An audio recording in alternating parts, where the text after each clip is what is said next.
Në Shqipëri ka ura që nuk janë thjesht gur mbi ujë, por kufi mes epokave. Disa janë ndërtuar si vepra bamirësie, disa për rrugë karvanësh, disa për ushtri, dhe disa për të mbajtur në këmbë një qytet. Por me kalimin e shekujve, çdo urë ka mbledhur zëra, tragjedi që nuk janë shkruar në dokumente, histori hakmarrjeje, aratisje, përmbytje, e ndonjëherë legjenda që duken si përralla, por që banorët i tregojnë me seriozitet. Sot do të kalojmë në 12 ura të vjetra, ku çdo hark ka një histori, dhe çdo gur mban një sekret. Ura e Vashës.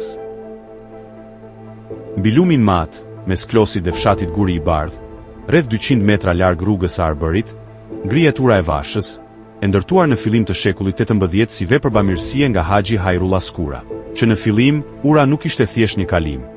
Ishte qelësi që lidhte komunitete të ndara nga rrjedha e matit, sidomos në stin përmbytjesh. Legjenda e emrit është po aq e fortë sa vetë gurët. Njerëzit e zonës tregojnë për një vajzë e fisit Skuraj, që e deshi aq shumë këtë kalim sa e bëri mision ndërtimin e tij, sepse pa ur jeta, dashuria dhe martesa mbeteshin pengi lumit. Dhe si çdo vend ku njerëzit kanë hedhur shpresat e tyre, këtu lind edhe misteri. Banorët e vjetër thonë se natën, ku lumi zhurmon dhe era zbret nga gryka, ura tingëllon si të kishte hapa, sikur dikush kalon ngadalë mbi kaldrëm, edhe kur nuk ka njeri. Ura e Mesit. Rreth 8 kilometra larg Shkodrës, mbi lumin Kir, ura e Mesit u ndërtua në vitin 1768 nga Mehmet Pash Bushati për të lidhur drishti me Shkodrën dhe rrugët e malësisë me qytetin. Kjo urë ka qenë një port për karvan, tregti dhe lëvizje ushtarake. Por Kiri është lum që nuk fal. Stinët e egra e kanë kthyer zonën në vend rreziku dhe humbjesh, dhe pikërisht këtu fillon atmosfera e frikshme. Kur përmbytjet vinin papritur, udhëtarët mbeteshin të bllokuar. Egoidhënat flasin për njerëz që kanë humbur jetën duke provuar të kalojnë kur lumi u ngre zërin. Sot, edhe kur është qetësi, ura të jep ndjesinë e një prove. Një hark pas tjetrit si shkallë drejt një bote tjetër. Për këtë arsye, shumë e përshkruajnë si vend ku historia rri pezull, sepse nëse do të dëgjoje mjaftueshëm gjatë, me imagjinat do të dallosh zhurmën e patkonive, thirrjet e rojave dhe kërcitjen e gurit të lagur nën hap. Ura e Golikut. Në fshatin Golik, njësia administrative Proptisht, bashkia Pogradec, rreth 40 kilometra larg Pogradecit, mbi lumin Shkumbin, ndodhet ura e Golikut, e datuar në shekullin 17 dhe ngritur mbi gjurmët e një degëzimi të rrugës së vjetër Egnatia. Kjo e bën urën të duket si një nyje e fshehtë mes epokave. Jo vetëm kalim për banorët, por pjesë e një rrjeti të vjetër udhëtarësh, tregtarësh dhe njerëzish që lëviznin në heshtje. Dhe kur një urë lidhet me Egnatian, lind automatikisht edhe misteri. Rrugët e tilla kishin hajdut, prit, zhdukje dhe histori që nuk regjistroheshin. Në terrenin e ashpër përreth, ku sot këshillohet të zbritet në këmbë për të ura, atmosfera bëhet edhe më e fortë. Një vend ku zëri humbet shpejt dhe ku çdo hap tingëllon më i rënd se normalisht. Në rrëfimet lokale, kjo urë përmendet si vend ku karvanët ndalonin vetëm sa për të marrë frymë, sepse nata, aty poshtë në Shkumbin, vjen më shpejt se kudo tjetër. Ura e Kasabashit. Rreth 1 kilometër larg qytetit të Çorovodës, mbi një deg të Osumit, ndodhet ura e Kasabashit, e konsideruar monument kulture me vlera të rralla. Dhe në burimet e restaurimit përmendet si e ndërtuar në vitin 1640. Vetë fakti që afër saj përmendet edhe ura e Sharovës si pjesë e të njëjtit sistem urash mbi deg të Osumit, tregon se kjo zonë ka qenë nyje e vjetër kalimi. Dhe kur një urë është nyje, do të thotë edhe përplasje. Njerëz që kalonin me mall, me bagëti, me armë ose që iknin. Kanionet e skraparit e bëjnë vendin ideal për prit. Ndaj rrëfimet e vjetra flasin për grabitje dhe ndëshkime të ashpra. Sot, edhe pa i parë këto me sy, e ndjen pse. Poshtë është humner uji e guri, ndërsa sipër është një vijë ngushtë kalimi ku njeriu mbetet i pambrojtur. Një urë e tillë nuk ka si të mos mbledh histori të errta, sepse për shekuj ka qenë vend ku vendosej fati. Kalon ose nuk kalon. Ura e Goricës. Në qytetin e Beratit, mbi lumin Osum, ndodhet ura e Goricës, e ndërtuar në shekullin 18, fillimisht prej druri, por rreth vitit 1780 u rib me gur në kohën e Ahmet Kurt Pashës, duke u kthyer në lidhjen ikonike mes lagjes Goricë dhe pjesës tjetër të qytetit. Kur një urë lidh dy anë të një qyteti të vjetër, ajo bëhet edhe vend takimesh, edhe vend përplasjeje. Tregti gjatë ditës, thashë theme, marrëveshje, por edhe konflikt kurere. Në një qytet ku gurët kanë parë pushtime e trazira, ura bëhet skenë e heshtur. Aratisje gjatë kohërave të vështira, ndjekje, dhe historira që trashëgohen si mos e thuaj me zë të lartë. Edhe restaurimet e mëvonshme, sidomos në periudhën 1920 deri 1930, e tregojnë se ura ka qenë aq e rëndësishme, sa qyteti s'mund ta linte të binte. Kështu, misteri këtu nuk është një fantazme e vetme, por vetë ideja se sa shumë fate kanë kaluar mbi të, dhe sa pak prej tyre janë rrëfyer plotësisht. Ura e Kordhocës. Në luginën e Drinos, pranë Lazaratit dhe Gjirokastrës, ndodhet ura e Kordhocës, që sipas burimeve për trashëgimin daton rreth vitit 1820 dhe ka qenë një nyje kryesore lidhëse drejt Gjirokastrës, Libohovës dhe Janinës. Kjo është pikërisht arsyeja pse ura tingëllon ushtarake në histori. Kur lidhen qytete, lidhen edhe rrugë kontrolli, taksa, patrulla, ndjekje. Dhe ku ka kontroll, ka edhe aratisje. Rrëfimet lokale e përshkruajnë si vend ku udhëtarët ndalonin pak, jo nga lodhja, por nga frika e pritave. Në kohë trazirash, një urë e tillë bëhet vend ku kontrollohej kush hyn e kush del, ku ndodhin përplasje, ku ndoshta janë dhënë urdhra të rënda. Sot, ajo ka një qetësi që të duket e dyshimt, sepse Drino po shërjedh me një ritëm të ftohtë, si të ishte ende duke ruajtur diçka. Është nga ato vende ku historia s'të bërtet, por të rri në shpinë si hije. Ura e Bratajt. Në fshatin Brataj, në rrethin e Vlorës, e ndërtuar mbi lumin Shushic, ndodhet ura e Bratajt, e datuar në shekullin 17 dhe e njohur si monument kulture i kategorisë së parë. Ky kalim ka lidhur historikisht dy anët e luginës dhe rrugët e vjetra të zonës. Në një terren ku udhëtari gjithmonë ka qenë i ekspozuar ndaj natyrës dhe ndaj njerëzve.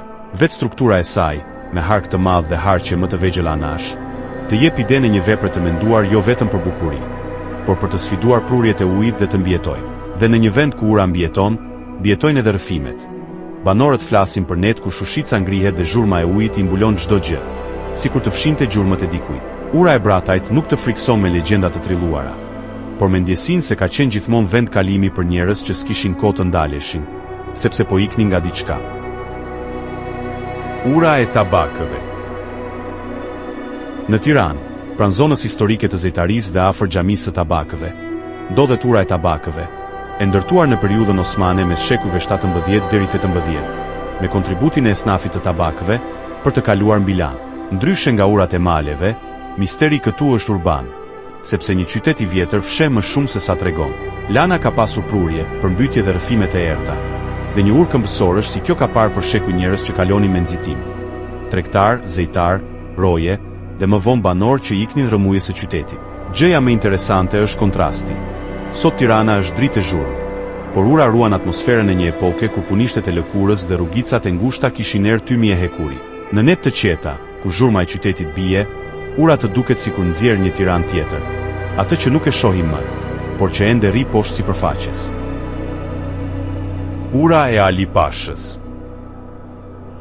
Në Gjirokastër, mbi lagjen Dunavat, ka mbetur harku i famshëm që njihet si ura e Ali Pashës. Pjesë e ujësjellësit të ndërtuar në vitet 1812 deri 1813 gjatë sundimit të Ali Pash Tepelenës, për të sjellë ujë nga mali i Sopotit drejt Kalas. Kjo urë nuk është vetëm kalim, është simbol pushteti, sepse ujësjellësi ishte arteria e jetës së kështjellës.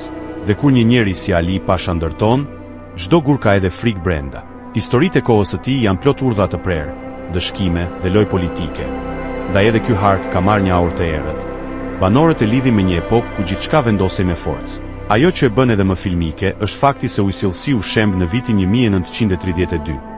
Por ky hark mbeti si kockë e historisë, një copë e gjallë e një vepre madhështore që u rrëzua.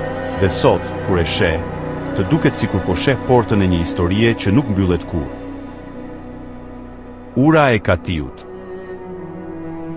Në hyrje të fshatit Bënjë, në përmet, mbi përrojën e Bënjës që derdhet drejt Lengaricës, ndodhet ura e Kadiut ose ura e Katiut. E përmendur si urë osmane dhe e datuar në vitin 1700 në disa burime turistike e informuese. Emri Kadi e bën vetë urën të tingëlloj si gjykim, sepse Kadint ishin autoritet ligjor në perandorinë osmane, dhe populli gjithmonë i ka lidhur këto figura me vendime të rënda. Kjo nuk do të thotë se kemi dokument që ura u ndërtua për dënime, por gojdhënat shpesh e lidhin vendin me drejtësi të ftohtë dhe me rrugë ku njerëzit kalonin për çështje pronash, taksash, a konfliktesh. Ajo që e bën mistike është peizazhi. Gryke ngushtë, shkëmbinj, ujë që vjen nga burime termale, dhe një ndjesi se e larg botës. Në mbrëmje, kur kanjoni ersohet shpejt, Ura duket si një prag ku heshtja bëhet e rëndë, si të ishte ende duke ruajtur sekretet e atyre që kaluan për vendimin e fundit. Ura e zonjës. Në fushën poshtë rrugës që të çon drejt Labovës së Kryqit, në qarkun e Gjirokastrës, ndodhet Ura e Zonjës, një monument kulture i njohur për sistemin e harqeve, dhe për faktin se shtrati i lumit është spostuar me dekada, duke lënë urën si të humbur në një peizazh që ka ndryshuar. Kjo është gati një metaforë frike. Ura është ndërtuar për ujë, por sot uji i ka ikur. Kur shikon harqet, disa të dëmtuara dhe dritaret shkarkuese me ndikim oriental, e kupton se e përball një vepre të një epoke të vjetër. Edhe pse datimi i saktë nuk është gjithmonë i qartë në burimet popullore. Misteri i kësaj ure është ndjenja e braktisjes. Banorët e përshkruajnë si vend ku koha e ka harruar rrugën, sepse ura të duket si skeleti një rruge të zhdukur. Dhe pikërisht aty lind legjenda.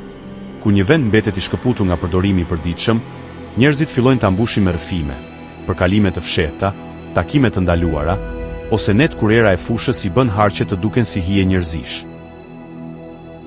Ura e Kamares. Në Mirak, pranë Librazhdit, ndodhet Ura e Kamares, një urë mesjetare e datuar rreth viteve 1714 dhe e shoqëruar me një mbishkrim që përmend një mirëbërës, Ahmetin nga Elbasani, duke i kërkuar kalimtarit një lutje. Kjo është nga ato detaje që e kthen urën në histori njerëzore. Dikush e pagoi, dikush e ndërtoi, dhe dikush deshi të mbahej mend jo me emër, por me një lutje. Ura ka qenë pjesë e një rruge të rëndësishme për lëvizje lokale dhe udhëtar. Dhe fakti që ka kaluar disa faza ndërtimi e rindërtimi e tregon sa jetike ishte. Misteri këtu nuk vjen nga frika e hapur, por nga ideja se sa njerëz kanë kaluar duke kërkuar stre, duke udhëtuar natën, ose duke u shpëtuar problemeve. Në vende të tilla, legjenda lind natyrshëm. Thuhet se kur lumi fryhet, ura bën zë si të ishte duke u lutur vetë, sepse në gurët e saj është gdhendur ideja e lutjes. Dhe ky është lloji i misterit që të ndjek, jo britma, por një pëshpërim shekullore. Këto 12 ura janë më shumë se monumente. Janë kujtesë se një Shqipërie që ka lëvizur gjithmonë mes rrezikut dhe shpresës. Disa janë ngritur nga pashallar dhe esnafe, disa nga mirëbërës që kërkuan vetëm një lutje. Por të gjitha kanë një gjë të përbashkët. Kanë parë njerëz në çastet e tyre më të forta dhe më të dobëta. Nëse gurët do të flisnin, ndoshta do të na tregonin histori që nuk i mban mend asnjë arkiv. Nëse të pëlqeu kjo video, abonohu dhe më shkruaj në komente. Cilën nga këto ura nuk do ta kaloje kur natën, edhe sikur të paguanin? Shihemi në videon e radhës.